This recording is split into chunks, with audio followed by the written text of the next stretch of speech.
I'm Logan Webb, and you're listening to TortureCast. Swinging. There's a high drive. Deep into left center field. It's on its way. Adios! Pelota! Let's go Giants! SF Giants! Let's go Giants! SF Giants! A grand slam for Buster Posey's good friend. A podcast by and for fans of the San Francisco Giants. Chad King, Eric Nathanson, and Willie Dills. This is the TortureCast.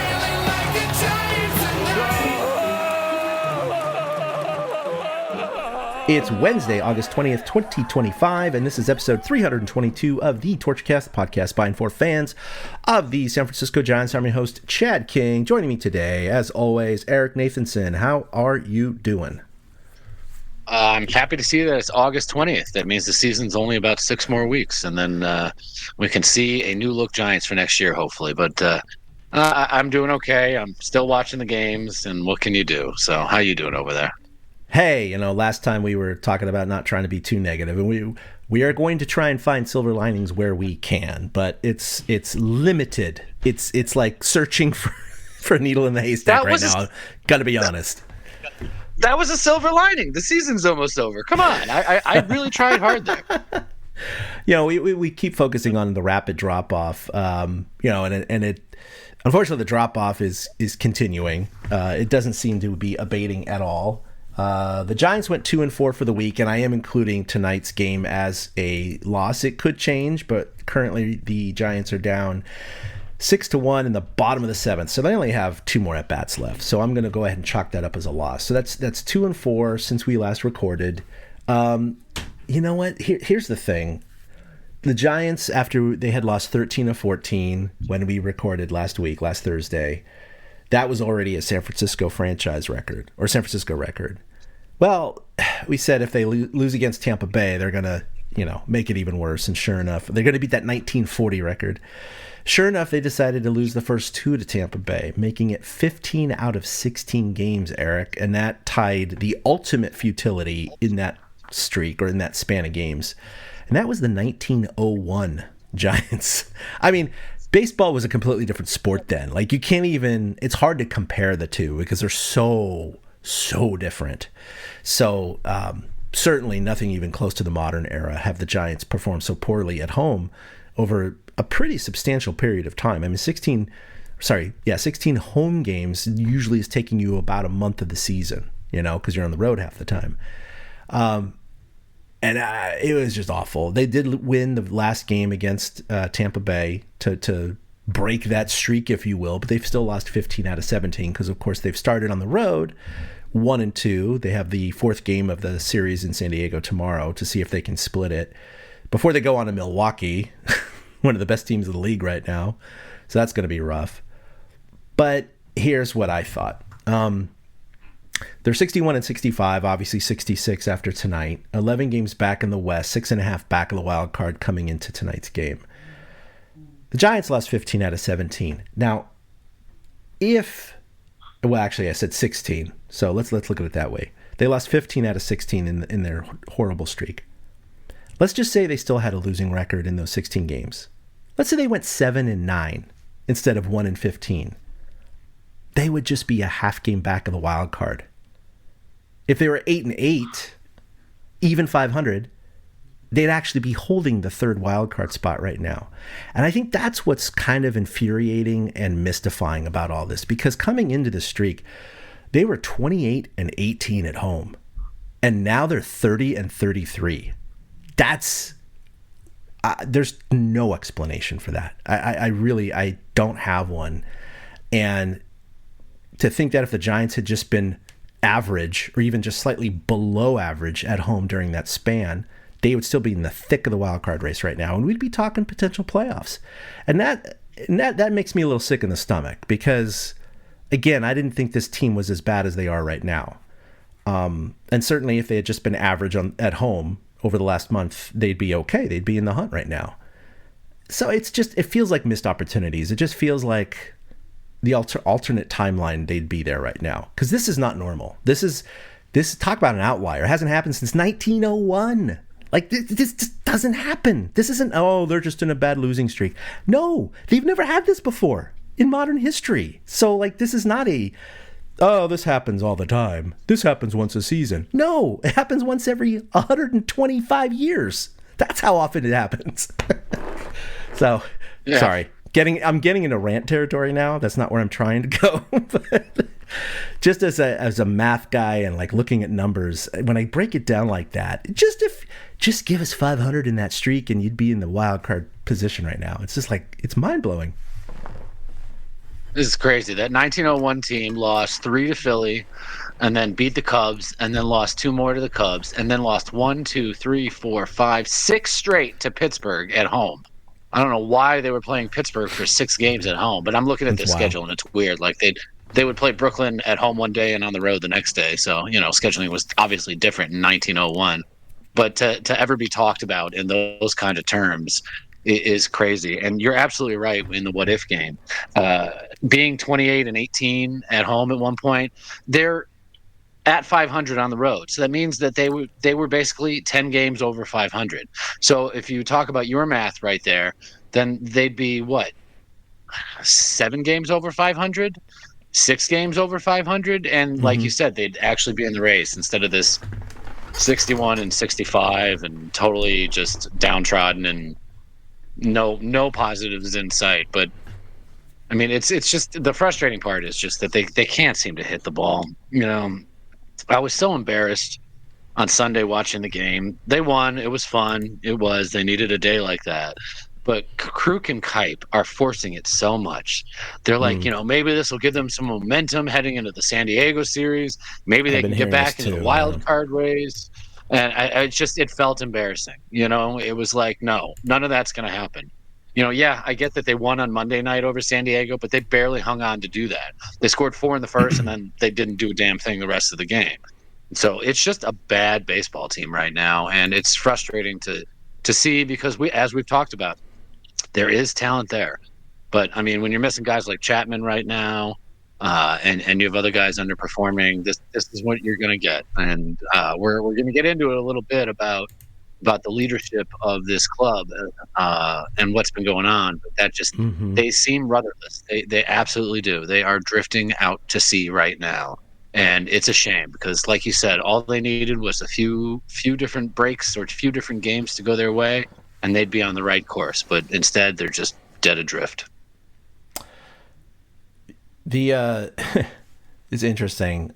You did bring up that they scored 4 runs in the first game of this series. It was amazing. They hit 3 home runs, including back-to-back home runs to start the game, which is the first time they've done that on the road since Chuck Hiller and Duke Snider in 1964. It was also the first time the Giants have gone back-to-back in back-to-back games since 2019 at Coors Field, which, of course, Coors Field is an outlier by itself. So, I mean, and it was Ramos and Devers to do it, 2 of their stars. And you're right, they have talent on this team. It just seems like their talent still is underperforming for where they should be for their career norms. And they did barely hold on 4-3, but these bright spots are few and far between. And we had another dark spot tonight. And unfortunately, I had been missing the game tonight. I was busy with family, but you brought attention to it. And then I was looking at it. But Landon Roop, it looks like he was probably out for the season, considering he was carted off tonight. Yeah. I already looked at the injury list, and they're like, he's day-to-day with a leg injury. I'm like, yeah, no, he's not day-to-day, buddy. Not yet, anyway. So, he was having such a good season up until now. Yeah, he took a liner off the leg, and that's not even the injury. It was just his feet. He kind of Wile E. Coyote'd it underneath him, and, his foot went one way, the rest of his leg went another way. So it looks like an ACL could be a possibility, something like that. Maybe even just an MCL in the knee. So it's possible that it's not as horrific as it might seem, but You're right. He was one of the bright spots this year. I've really enjoyed watching Landon Roop. I remember at the beginning of the season, there was a whole big discourse about whether or not Roop or Birdsong should get the 5th starter. And I'm impressed with the way Roop. I was a Roop guy coming out of spring training, and I was really happy to see him prove me right.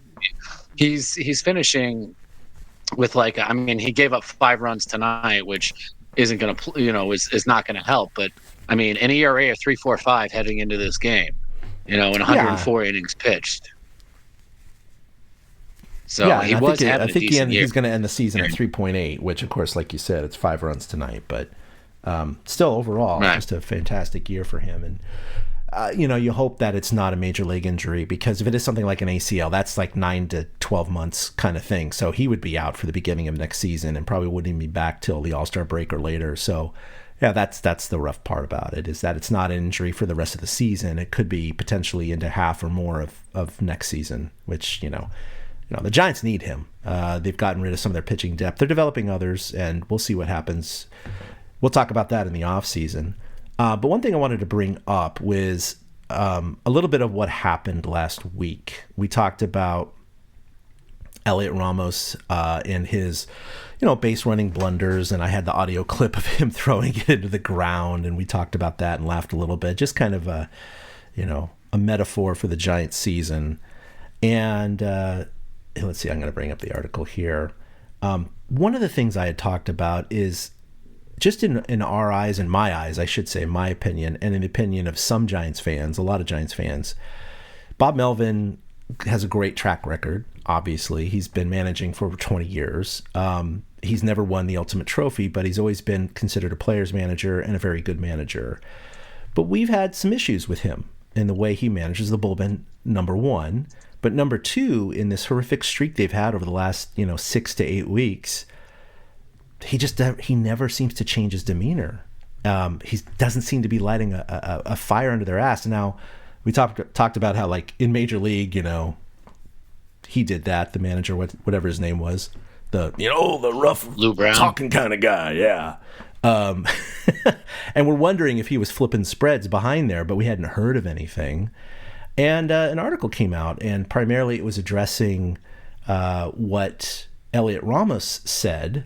And I think I'm probably going to botch this, but he basically said something to the effect, sorry if I can't find it right now.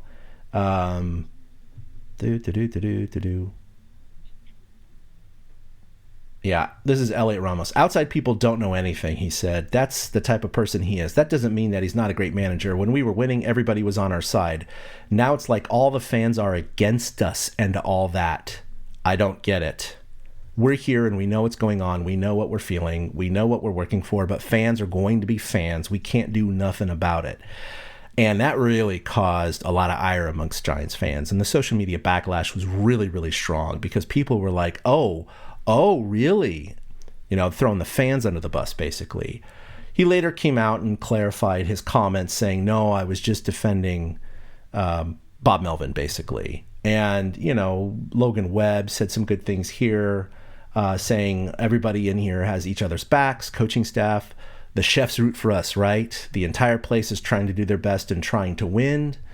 And then he said, in the article, it says, the Howling Wolves on social media say Melvin is too placid, standing in the dugout like he's searching for land.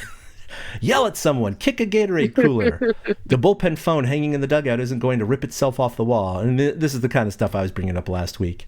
And then Webb said, oh, Bob's yelled at us. It's not that he hasn't tried to get us going. Some of the games that we've played where nothing goes well, no pitch, or we don't play defense well, no hit. We hear about it. It's not like we don't.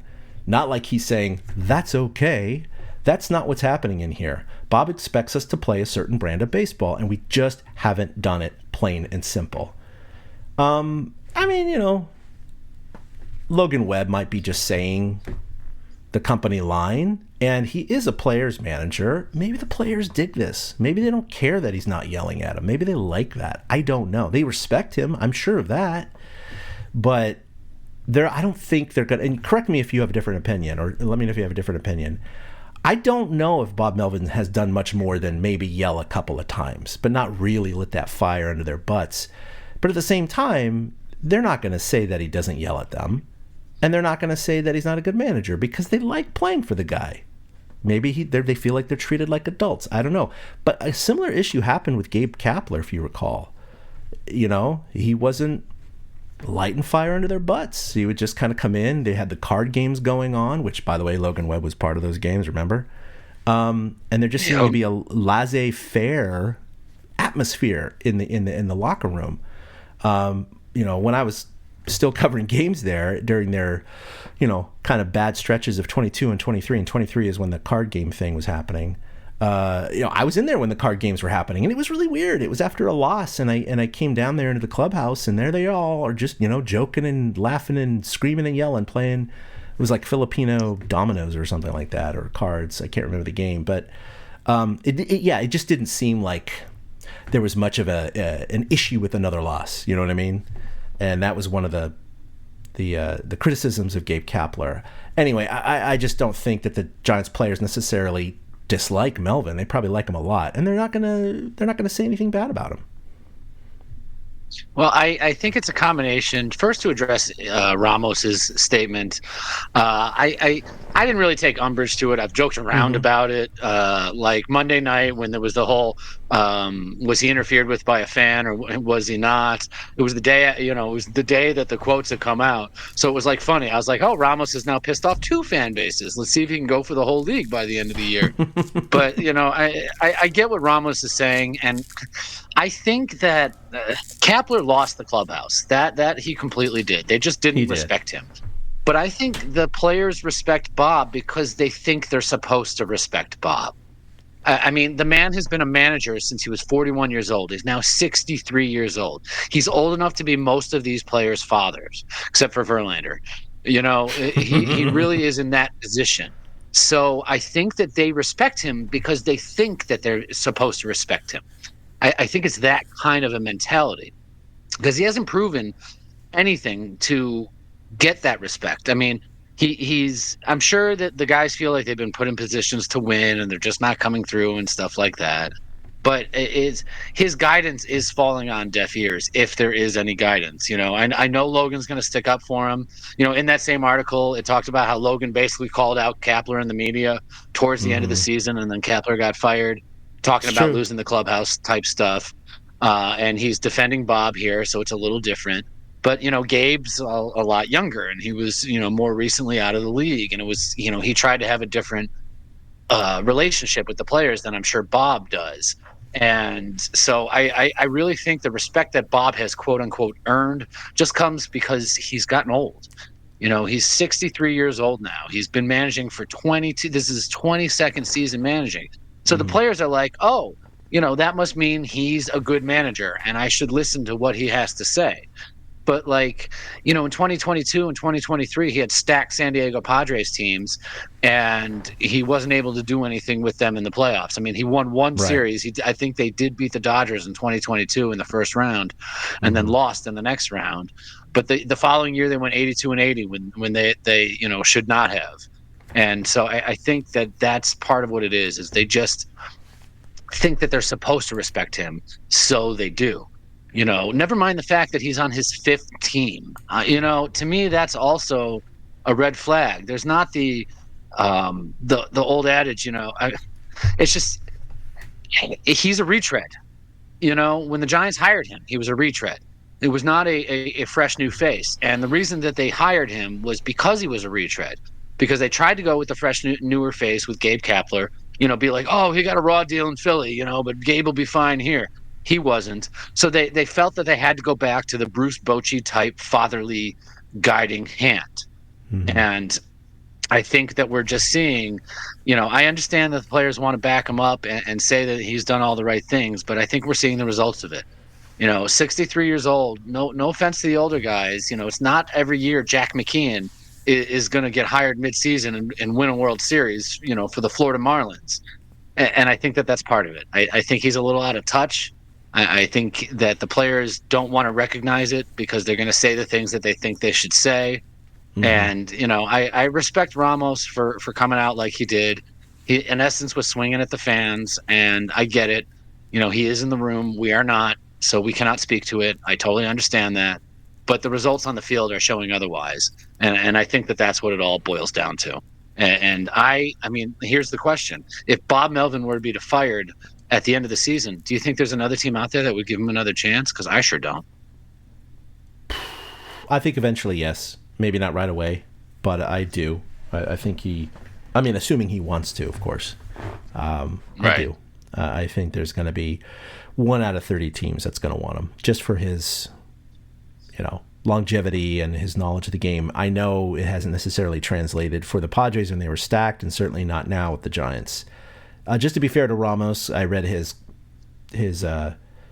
controversial quote. I do want to read his follow-up quote, which meant to clarify things about Bob Melvin, that he only supported him. He says, quote, "I love the fans, and they always show me love on the field. I have nothing against them. Every time I'm walking on the streets with my family, they love me, and I love them back. All I'm trying to say is in the inner circle, obviously not even you guys that are reporters know what's going on in the clubhouse.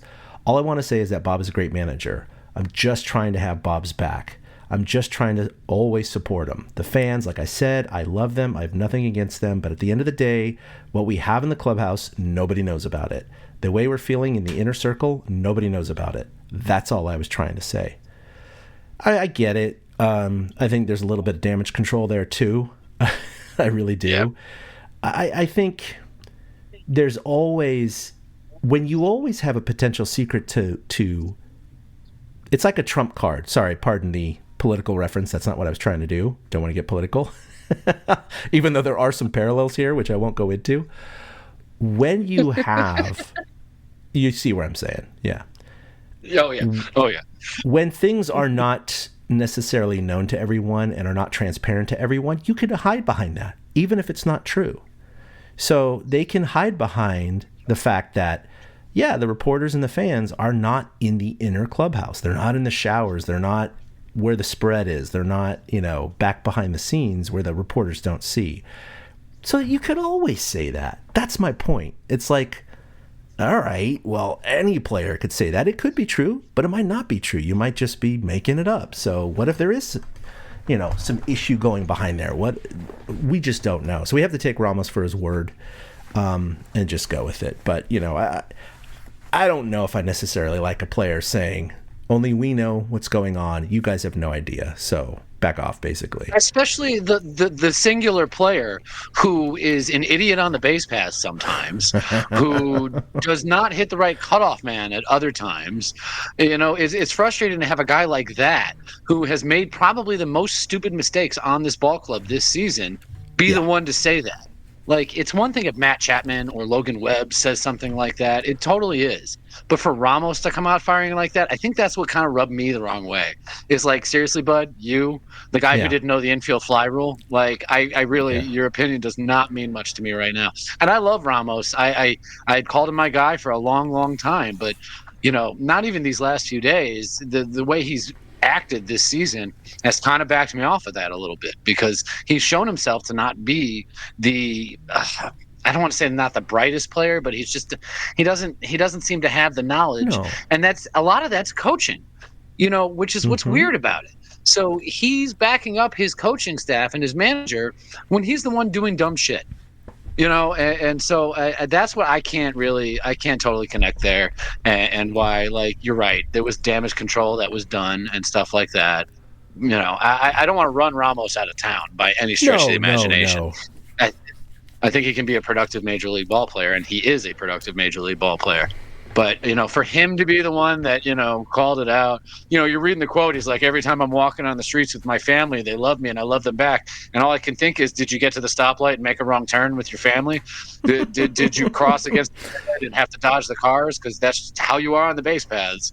I can't help but think those things. So, having Ramos be the one to come out and be like, no, we love Bob, really didn't do much for me in that respect. Like, don't call us out when you're doing dumb shit.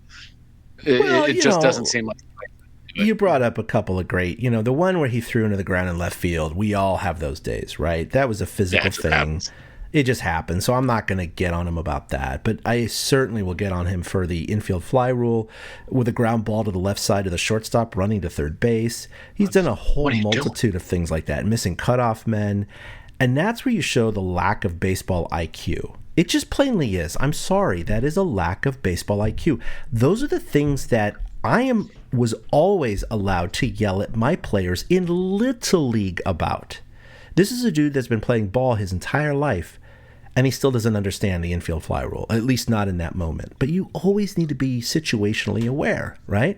If you're playing the infield, you're always thinking there's a run on first, one out. If a ball's hit to me, what am I going to do? You're always thinking ahead. You're always thinking situationally. So you're a runner on base, on second base, first and second, with less than 2 outs. You got to be thinking, okay, line drive freeze, deep ball to right, I'm going to tag up, fly ball to left, go halfway, ground ball, got to run.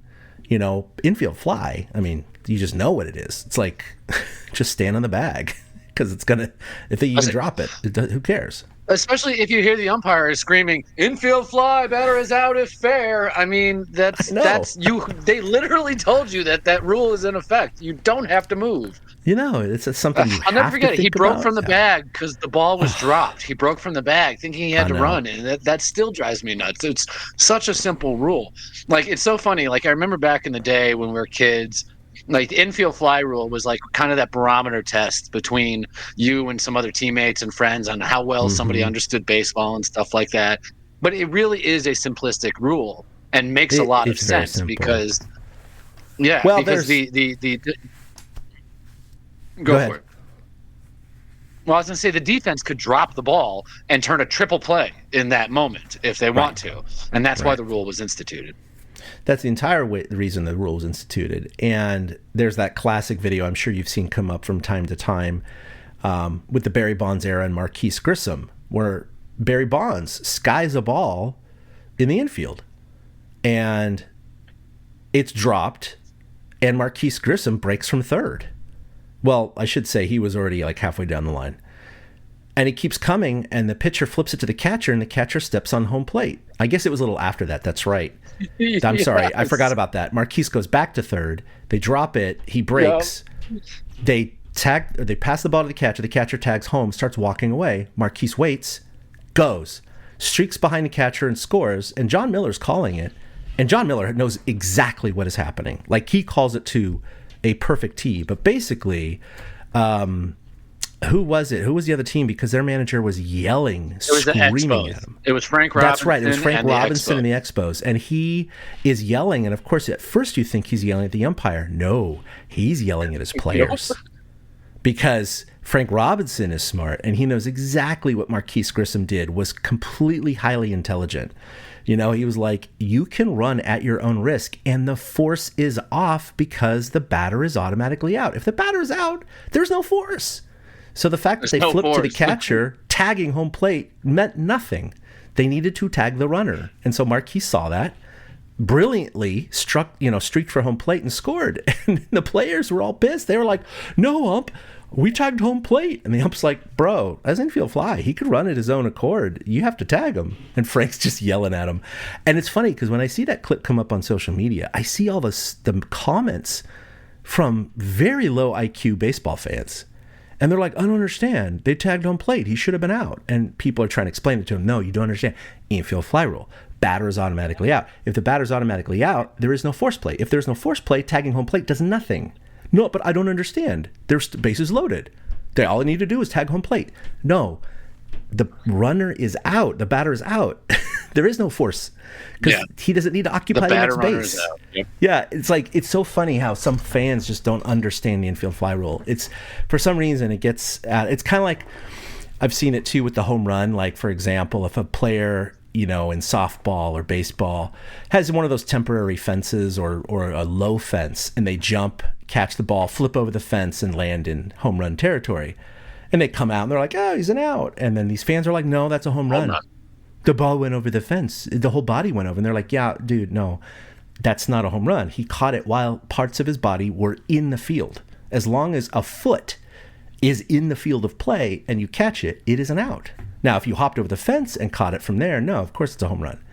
People are like, no, that's not true. And it's like, oh my God, I want to punch you. But that's the thing, though, is we're talking about fans not necessarily knowing a rule. But Heliot Ramos is a Major League Baseball player, and you need to know simple rules like that.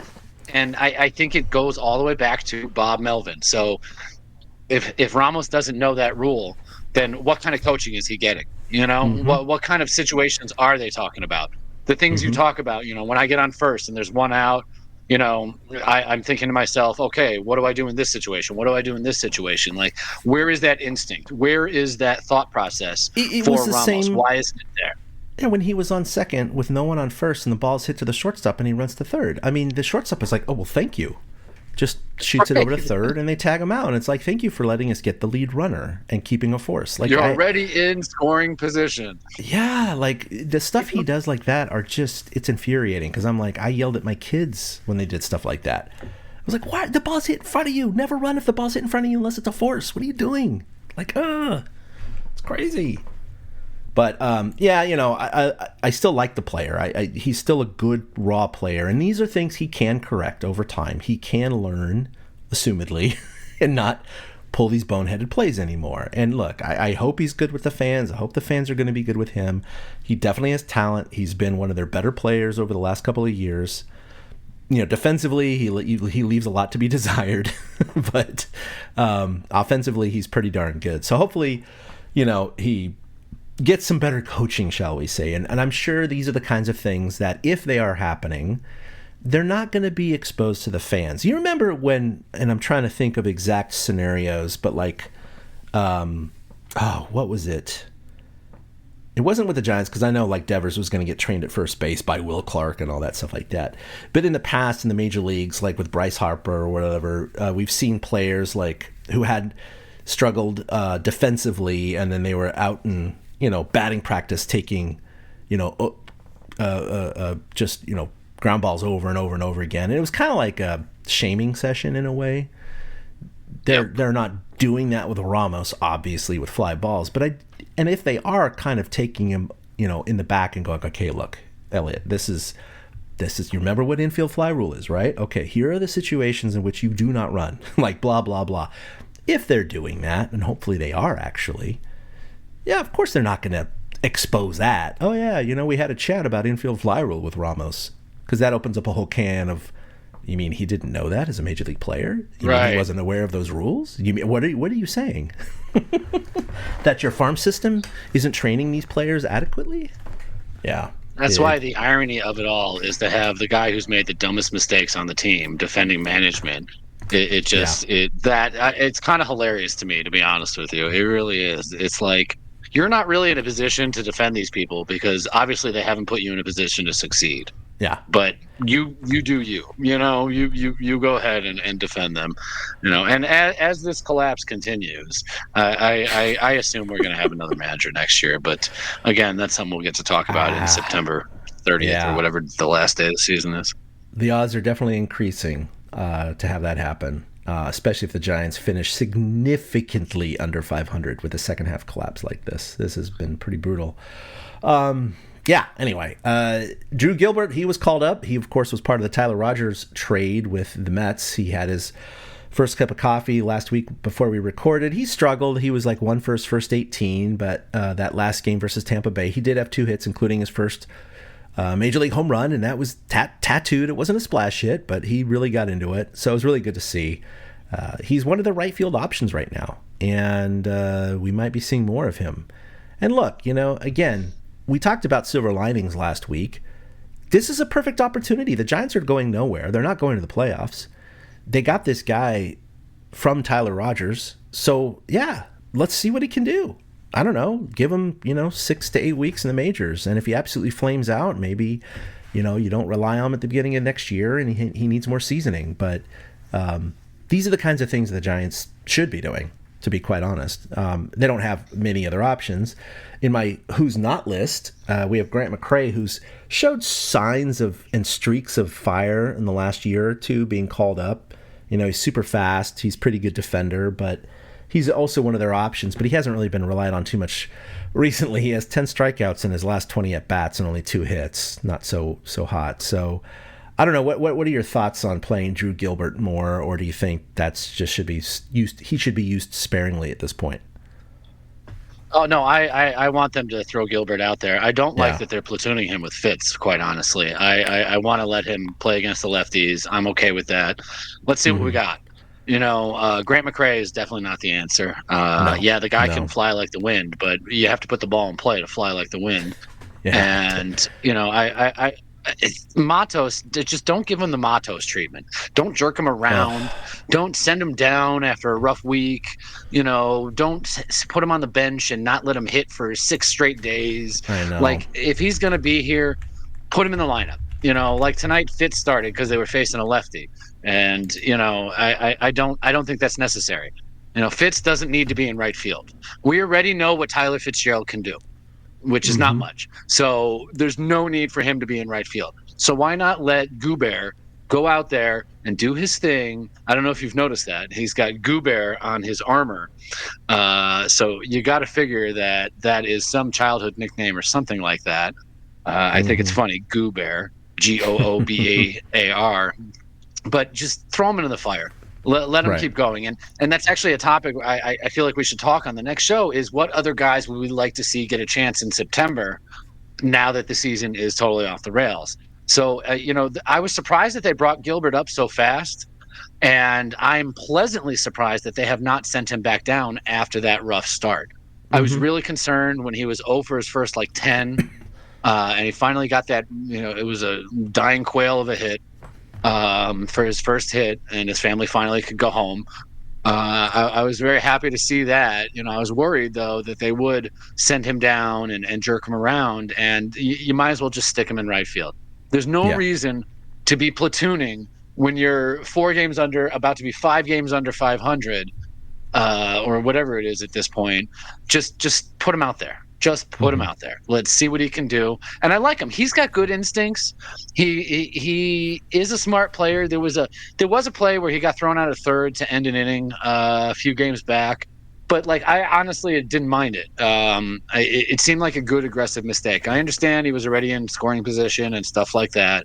But he was a kid who felt like, oh my God, this team is struggling. I got to do something. And so you can't fault a guy for doing that. He tried to do too much. And he's just not there yet. But I like Drew Gilbert. I really do. I think he's got a good swing. The power element being there when he's 5'0" is really surprising. But he does have good instincts in the outfield. He seems to get a good jump on balls. He seems to read fly balls and stuff like that really well. So I say give him as much of a shot as you can. I really do. Yeah. No, I 100%. It's funny you bring up Luis Matos. He's the guy who's been jerked around so much, and it's amazing to see his splits. It just seems like he's going to be a forever quad A player. He's just one of those classic quad A's, right? So you look at his minor league stats, man, and this year for Sacramento, he's hitting 260.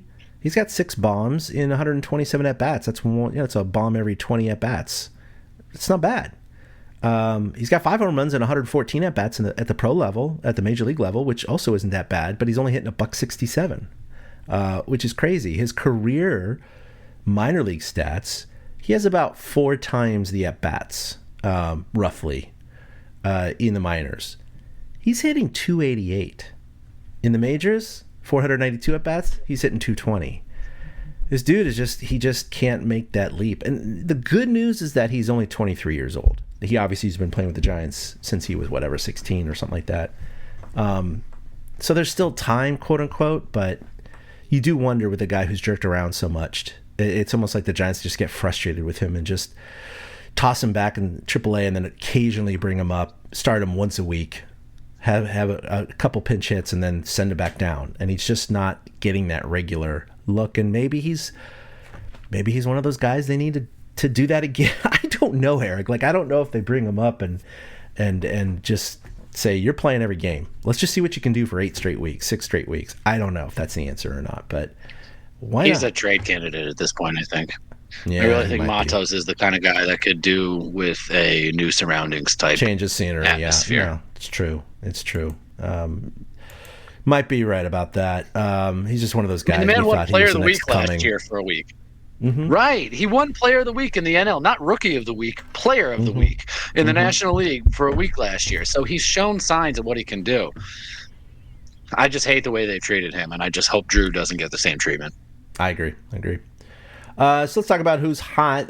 Jung-Hoo Lee, 368 of his last 7 games, and he had that incredible knee catch, by the way. That was pretty cool. That was awesome. I mean, that's extreme body control. It really is, to be able to, have the ball hit the palm, kind of pop out of your glove, land between your legs, and you just squeeze for dear and hold on for dear life, stand up, and then pluck it out of your knees and go, hey, I got it. That was pretty cool. The part of him standing up is what blew my mind. Like, I why know. didn't he just stay on the ground and pull it out of his legs there? That was crazy. That's what's weird about it. He could have just laid on the ground and done that, but he I think his momentum, he just kind of popped up. He's like, Yeah. oh, I'm here. But that was pretty he cool. did. But it's good to see him at least have a little bit of a spark. I mean, he's been an okay player this year, not quite as good as I hoped he was, but he's been. He's pretty gotten better decent. lately. He had a rough Yeah. stretch. They were actually talking about it on the pregame show today.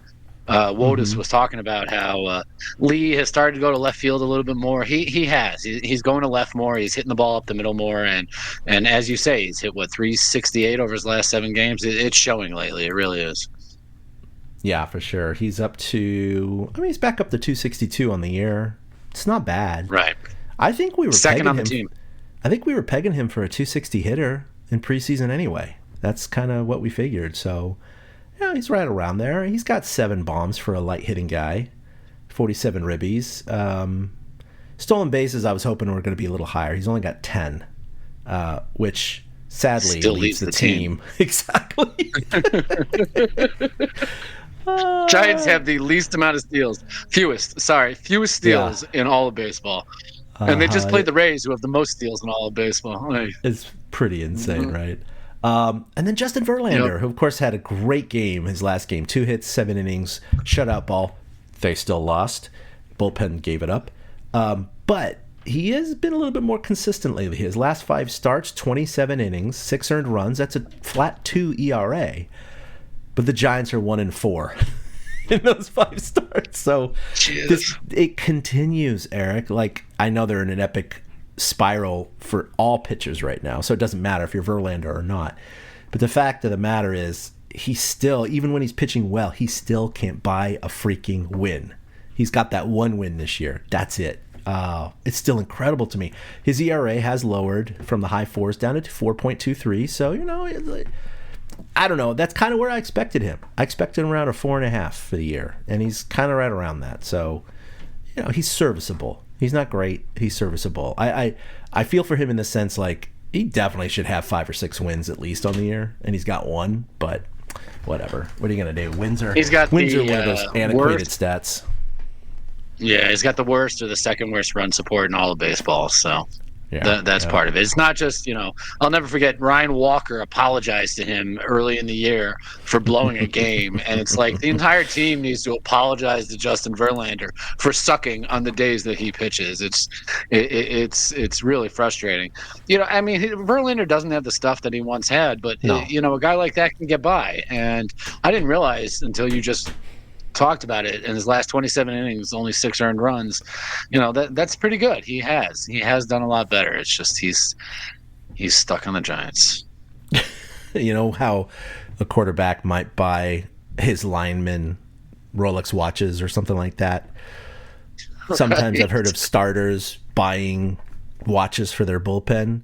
The bullpen should be buying watches for Justin Verlander. Right. I mean, not that family needs it between him and Cade. No, they're doing fine. But just some sort of like token apology. I should buy him a Rolls Royce. A collective token apology going, we're so sorry, you're a Hall of Famer, and we have just crapped the bed for your starts. Right? Sorry.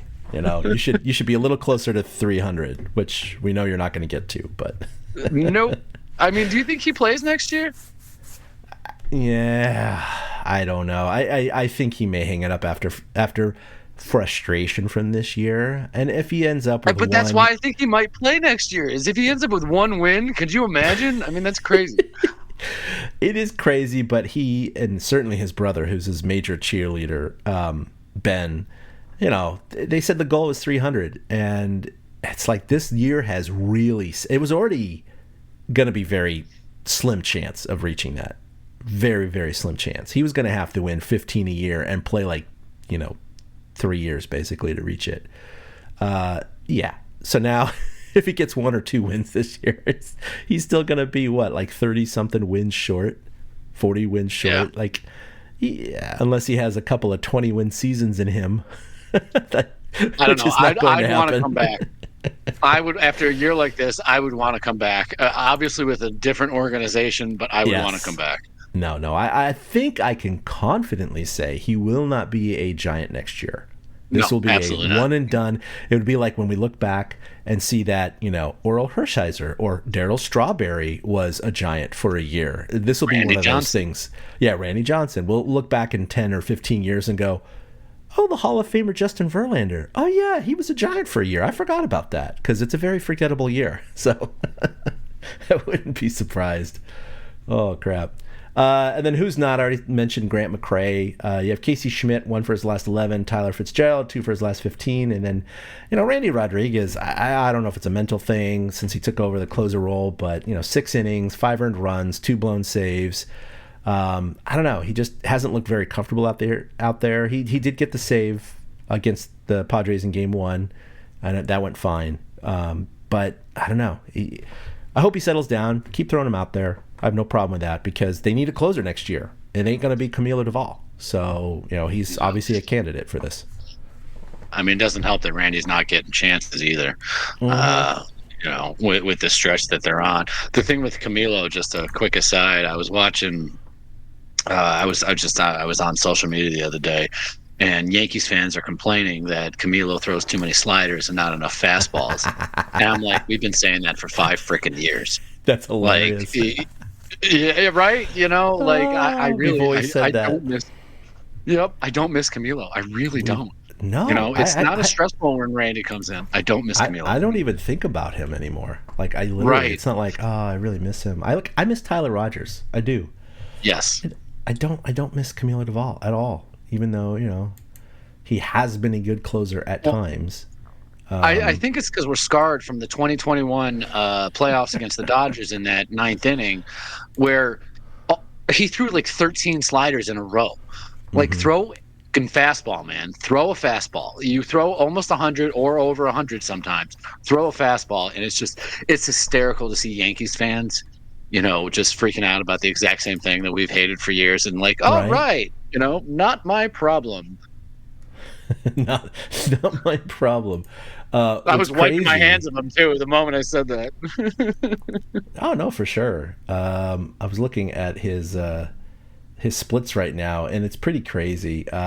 You brought this up last week, which was true. He had that first game, that infamous game for the Yankees against the Marlins, in which he got the the blown lead. Technically, it wasn't a blown save. I guess it was a blown lead.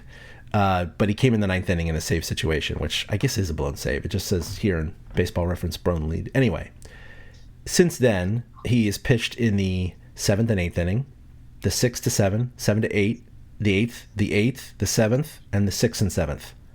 He has not been given an opportunity to close a game since that first blow-up, which is pretty crazy. He's not a closer because he refuses to throw a fastball sometimes. He's just not a closer. And the Yankees are learning that. I'm telling you, Camilo's one of these guys. He's not even going to travel around for the next few years. I would not be shocked if he's washed out of baseball in the next 3 years. Sorry, Camilo, if you're listening to this and somebody translated it for you, but you are not going to be in the majors for very long if you continue to do these things. That's why I think that the Giants absolutely ripped off the Yankees. It is unbelievable to me that they were able to get as much as they got for Camilo Doval. That's my favorite trade of all of them. Because there's no reason they should be, the 4 players for Camilo Doval. Are you kidding me? A guy that we couldn't even trust in the first place? I mean, it's the greatest thing. Randy, it's like you said, he's going to get his footing. He's got to do it. Apparently he has closed at other levels, so Randy will possibly get it together a little bit, but it also doesn't help when you're only coming in once a week. Bob does not seem to bring his closer into non-save situations. Another thing that drives me nuts, because the guy needs to stay in a rhythm. Right, you gotta work. If you're not getting the innings and the opportunities, then you're not working on your stuff, you're not improving, and you're not keeping yourself fresh. So I think it's partly on Bob for why Randy's doing that. Just to summarize Camilo Doval's experience, his Yankee experience so far: 7 innings pitched, 5 earned runs. That's a 6.43 ERA. He's also given up 7 hits and 6 walks in those 7 innings, plus a hit by pitch. That is a whip of 2.0, guys. That's 2 base runners an inning. Wow. Yep. I mean, And as we know, Camilo wow. does not thrive with runners on base. So he's putting himself into bad situations for him, which is why I'm amazed that the Yankees gave up what they did for him. I mean, know, seriously, I good know. for Buster and Zach. I'm so happy that they made that trade. Hey, we called it at the beginning. We're like, nope, we don't mind this at all. This is great. And his stats with the Giants weren't horrible. He had a 3.09 ERA. Now it's up to 3.52 because of those earned runs with the Yankees, but it's just, even if one of those prospects turns into something valuable at the major league level, it's a fleecing. So, hey, we'll take it right now. And then, okay, well, I'll just go ahead and round out on injuries. Obviously, Landon Roop, we'll see what happens with his injury today. The Giants did just close out the game a couple of minutes ago. They did lose 8-1, so yay. That's great. Yep. What are you going to do? Eric Miller's still on the shelf. Encarnacion still on the shelf. Chapman, of course, went on the 10-day IL. He, Monday, let's see, what did he do? Blah, blah, blah. He took grounders on Monday. He hit on the field today. And hopefully he'll be back sometime next week. So anyway, that's about it for injuries. Doesn't really matter too much. Let the kids play. Let the prospects play. Why not? Right.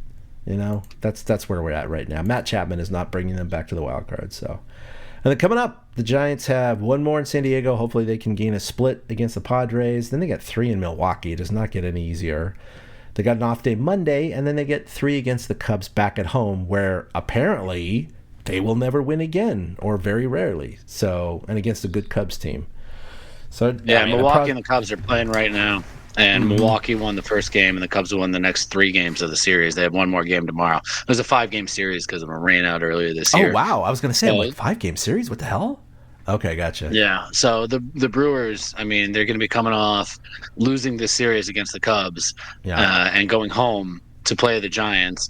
I expect more of the same that we've seen in San Diego over the weekend. It'd be nice to get one, but if they don't, I won't be shocked. And then, like you said, the Cubs hold the top wild card spot, I believe. So we're facing the team with the best record in baseball starting Friday, and then the team trailing them and the top wild card spot on Monday. So, like you said, things don't get much better for the Giants. Not till September, and who knows, obviously we're not talking about playoffs, but just finishing close to 500. Playoffs? You're talking about playoffs?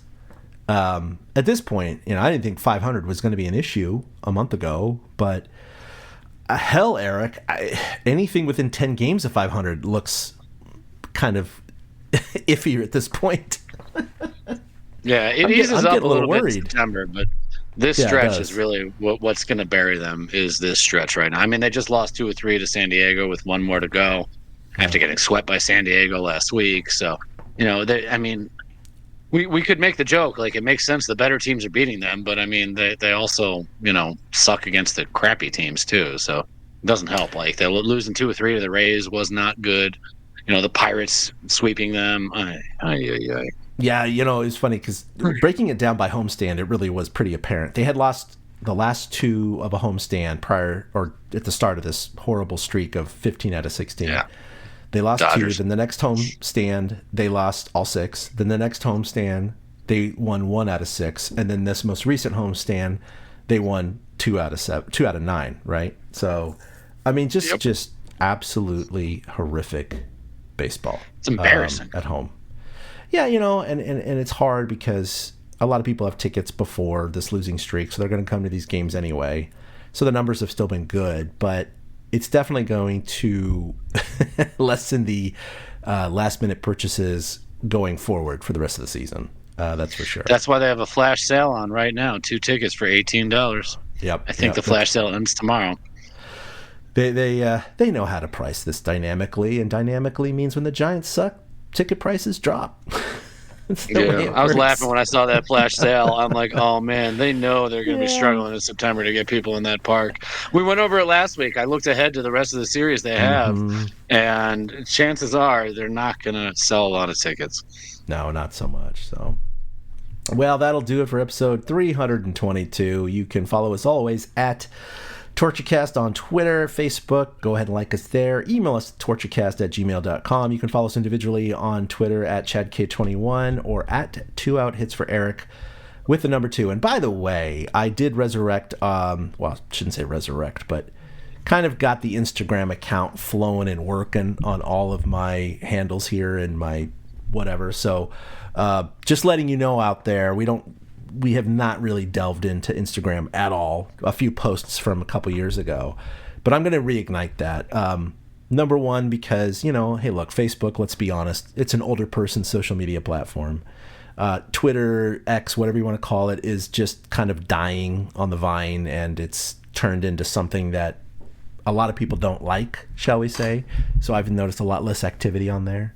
And Instagram is as popular as ever, and it's a really visual, engaging format. And my daughter, she's 19, she runs the social media accounts for Cal Berkeley Club Softball, for the President's Club. She's run it for all sorts of things, the foundation here in town. And anyway, she had an internship this year in a Silicon Valley company doing social media. She knows a lot more about this than I do, which makes sense for a younger person over a 51. She's hired. Yeah. So she was like, Dad, you got to get back on Instagram. That's where you got to go. You have to. That's where you're going to get better engagement. It's where you're going to attract new listeners. That's where you're going to, but Facebook just ain't going to do it. So I'm listening to her. So expect more activity on Instagram. We'll certainly be posting our episodes there, but try to be more active on a kind of a daily or every other day basis with, little things here and there.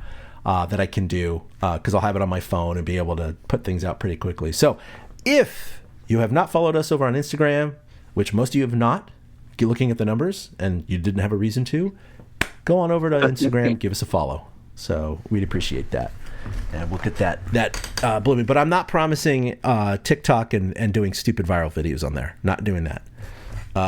I don't even have TikTok on my phone. I am one of the last people to dig in on TikTok. I get sent TikTok links in the group chat, and every time they send one, I'm like, yeah, I can't see this. I have no idea what you just sent me. My daughter sends me those TikToks too, and I click on it. It's like, install TikTok. And I'm like, nope, not going to do it. Never mind. Nope. Dad, did you see that TikTok thing I sent you? No, I didn't, because I didn't want to install it. Nope. Sorry, honey. Yeah. I'm like, crap, I'm sounding old now. No. I know. That's, and I don't mind shaking my fist at the clouds over TikTok. I really don't. I get that a lot of people like it. Right? I get that a lot of people like it. I really do. It's just not my cup of tea. Like, Twitter was my cup of tea because it's a written word, and I like, that's how I ingest stuff better. And with all the AI out there and all the deep fakes and stuff like that out there, half the time you don't even, oh my God, I feel full. Half the time you don't even know if what you're seeing is real. And so, I don't want to have to parse through that kind of information. I don't want to have to figure out whether or not this is real. And I don't care to see people dancing for absolutely no reason. Some TikToks I'll see on other platforms and they're informative. They are. I appreciate them. My late wife, she loved TikTok. We would literally be in bed, she'd be scrolling through TikTok, and I'd have to put my headphones in because I'd hear it blaring over there next to me, and I'd be over there listening to a podcast like Smartless or Conan or something like that, and I just because I can't stand it. I don't get it. My attention span is longer than the 10 seconds, which is why I've never taken to it. It's not just that, because obviously I am on Facebook and Instagram, and they have Facebook or Instagram Reels, which is similar to TikTok, and it'll sometimes pop in my feed, and I'll see something about the Giants or something about science, and I'll click on it, and then I'll scroll to the next one, and then 5 minutes goes by, and I'm like, oh crap, I'm starting to do what my kids do. The one difference I can say about that is that I actually look at the next reel for more than 5 seconds to determine what am I looking at. They can just go click, click, click, click, click, click. They swipe so fast within a millisecond and no video playing or a microsecond of video playing. They can decide where they want to look at that or not. And I don't know how they do that. It's beyond me how their young brains just automatically swipe left, swipe right kind of thing. You know what I mean? It's like just, oh, I'm gonna watch this one. But I'm like, how are you making this decision so quickly? It's the I'm dog the old ones man that suck going, me in on Facebook. what's the next one? Ooh, let me look at this for 10 seconds. Okay, that's cool. Let me look at the next Yep. one. Ooh, 10 seconds. You know, it's so funny. And there's so many of these, like, I just discovered this. Oh my God, forget it. All right, yeah. All right, well, Turn into- next week on Two Old Men Talk About Crap They Hate.